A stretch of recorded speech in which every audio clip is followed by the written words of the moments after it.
I just read the most ridiculous article. Do you ever get those suggested to you where it's like top 10 plants for low light and dark rooms, and like half of them aren't even appropriate for those conditions? This one was like a list of flowering houseplants, and it was bugging me. And I want to talk about it. Not the actual article, but just some misconceptions and maybe some plants that are actually good plants to have inside if you want flowers. Some good flowering houseplants that will actually do well in the house. It just irked me because the number one recommendations, there were like a top 3, I think, whatever it was. I should have saved the article, bookmarked it. But it was azaleas, gardenias, and hibiscus. Really? Okay, sure. Gardenias, they're great. They're beautiful. It's fun to have a flowering shrub in the house that smells really fantastic. But how many of y'all have killed a gardenia in the house? Raise your hand down in the comments. I bet a fair amount of you have, because these things suck to grow indoors. They need to be treated kind of like a citrus, and they're more finicky to their watering. They rot out very easily. They need a nice, warm, bright spot with a good amount of humidity and airflow, and those are just harder conditions to pull off in the house. Most people who can keep them have an atrium or a sunroom or a big garden window, have a really bright, sunny location for them, and the flowering inside is pretty minimal. Same thing for the azalea. I don't have one to show you because I don't grow azaleas in the house. They're a pain in the butt to grow. I'll talk about that in a different video, about what you need to do to keep them happy in the house. I just don't have the conditions for them to keep them happy. They're beautiful when they flower, so I can understand the appeal, but just not actually good houseplants. Azaleas like some cooler temps at certain times of the year. You can get the floral azaleas, you can find them at your grocery stores, even pretty common, but those still, they lose their flowers. They've usually been induced into flowering, should point that out. Same thing with the hibiscus, and then they just tend to slowly wither away because they just don't like being indoors all that much, unless you have a window that's nice and cool at nighttime, a nice drafty spot for them. Otherwise, just not great. And hibiscus, I get it, they're beautiful, but a great flowering houseplant? I don't think so. Hibiscus like it warm. I've talked in plenty of videos, I'll see if I can find them and link them in the description, about what hibiscus do like to stay nice and happy indoors. There are various ways you can grow them. One way that I prefer is to just kind of let them chill out in a darker, cooler location for a few months, then move them into some bright light when it's, maybe 6 weeks until it's safe to move them outside. And then you start caring for them more and more. Trying to keep them nice and luscious in the house, that's hard to do. You need a lot of light. They like things warm. They're heavy feeders. They like a good amount of water, but if you give them a lot of water inside, they rot and they die because it's not warm enough inside for them to get that water. Okay, that's it. That was the rant. I'm done with the rant. Here's some plants that I think do make great options to keep in the house if you want something that will flower and not be a huge pain in the butt. Anthuriums. Talked about these, the andrianums, the flamingo flower anthuriums. So much easier. If they're not flowering for you, they probably just need some more light. Don't give them direct sun, not at least in the afternoon. Otherwise, pretty simple houseplant. And the flowers on them are very long-lived. They last a long time. Of course, there's always orchids. Phalaenopsis, the best go-to. You can get some different types that'll bloom for you multiple times throughout the year. What's not to love about that? Orchids are great. Phalaenopsis specifically, right? They can take the indoor conditions better than a lot of other flowering plants can.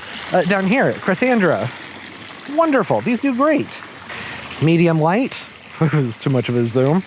Average humidity to maybe slightly above average humidity. They need a medium amount of moisture. You can let them dry out some in between waterings depending on how warm your conditions are for them. And they will usually keep flowering for you as long as they have enough light. I would say that these are probably not the best of the options, but it's still better than a hibiscus because they're not as demanding of light. This one over here only gets a few hours of morning sun, that's it. And look at how big and bountiful it is. Kind of messy, that's something to remember. They're kind of messy, but I think it's worth it considering how beautiful they are. These make good houseplants. Oh, Pachystachys. Talked about these in videos before too. These will do great inside. If you have a really nice bright location for them, south-southwest facing window, you can keep them a few feet back from that window. They have a nice upright growth habit to them. Cut them back probably about once a year so that they'll flush out with lots of new branch tips so you get a bunch of flowers on them. If they're not flowering for you indoors, it's probably just not bright enough for them. If you increase the light, they'll generally start flowering. And they're pretty too, really nice flowers on them. They're not as finicky about heat as these other plants are about having cooler temperatures like the azaleas. It's the case for pretty much everything. Heck, even Vinca. Catharanthus, these will grow okay indoors. They like things more on the dry side. If you have a lot of light for them in a garden window, they'll keep flowering. Geraniums. Geraniums are fantastic. You can keep those inside. Sometimes they can be more prone to rot. They can be a little bit more tricky to find the sweet spot with them, but their size is more maintainable. You can prune off of them real easily and make lots of cuttings, which is the case for just about everything I've talked about. But there's just something that is more fitting. that was not a sentence. I need to rethink that. Try that point again. Drier conditions, they don't need it really hot to flower, especially like the Martha Washingtons. Those will produce in cooler weather even. So if you have a drafty room, but a lot of light, they might do well for you. Just don't let them sit in water. That's usually the kiss of death with the geraniums. Well, actually, just I think pretty much everything. That's just a rule of most houseplants, right? Oh, fuchsias. Not necessarily this one. This doesn't look too great. But the Gartenmeister type fuchsias, I've had so much success with those in the house. Morning sun, southwest facing window, filtered light in the afternoon, and they'll usually bloom all winter for you. They do great. What are some others? The Plectantherus, popular. They flower indoors pretty well. The, what is it called? Why can't I can't think of its name. Whatever, I'll just skip over that one. African violets, great flowering houseplants. Yeah, they're not like big. You know, they're not as much of a statement as say like the Pakistachys and these other larger plants, but they're pretty simple. My thing with African violets is just don't water them from the top and they're good. Make sure they get the right amount of light, use a well-draining mix and fertilize them properly and they'll flower for you. They don't need things really hot and they're not really too picky about humidity either. There are tons of different ones to choose from. Cyclamen are sold as a flowering houseplant a lot, but let's be real here, they kind of suck. They're really pretty, but only for a few weeks. And then you're just kind of on the struggle bus to keep the plant alive and happy for the rest of the year to get it to bloom again. And most of the types would prefer to have a dormancy at some point, and that's always a headache with a house plant, especially if you just want something simple that's just going to flower for you during the winter time. They're nice to pick up, but it's not something I would like to keep around to try and get them to reflower in the house. Oh, the lipstick plants, the Acalpha chenille plants, better, way better than a gardenia or a hibiscus or an azalea to try and have in the house and have them flower. Kind of messy and really prone to bugs. The bugs really like to chew on them, but they are still better than those other three stupid options that I keep seeing in these bulk articles that everybody's sending out. Begonias. There aren't really begonias over here anymore. Forgot that I pulled those out. Have some over here. Begonias are great. They can go more on the dry side. They need some more humidity. But a lot of the more common types, like these dragon wings and angel wings, they're not all that fussy. They might get kind of stretched out and lanky inside, and they won't have as much of a colorful flower on them typically as they do when they're getting natural sunlight. But still, pretty easy, right? You cut them back a couple times a year, keep them nice and bushy. They'll get really big, and you have those fun peduncles dangling around the house. How fun. What it comes down to for me is the juice has to be worth the squeeze kind of person. So yes, while hibiscus are beautiful, they flower, they're so great to look at. Gardenia, same thing, very fragrant. I love the glossy foliage, and azaleas just have a great shape to them and lots of color when they flower. The conditions that they need to fit their temperament to keep them happy in the house year round, I don't think the juice is worth the squeeze, personally.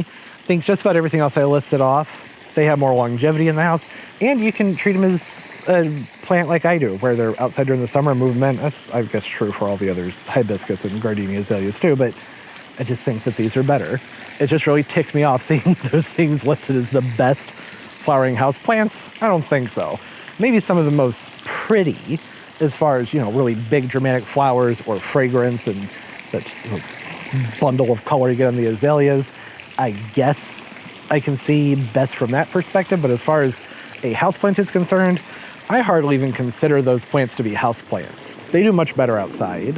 I'm not talking about y'all with your sunrooms and atriums. For everybody else where we just rely on windows and our average household temperatures and humidity, they just aren't that good indoors. Heck, I've kept impatiens inside from like November through April, looking great. They get a little messy, they need a cut back, but that's just the case for a lot of these plants. They'll keep flowering as long as they're getting enough light. More light inside than you would give them outside, typically.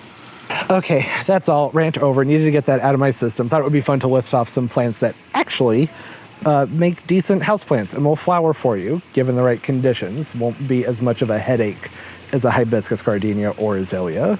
Comment down below. Maybe one of you can remember the one that the name of it's just like, it's not there. Like, it's on the tip of my tongue, but I can't remember. It's really common. It's like a variation of purple and white and more of trumpet-shaped flowers on them. They're pretty big foliage. I just can't remember the name, but they are a good flowering houseplant, whatever it is the thing that I'm thinking of.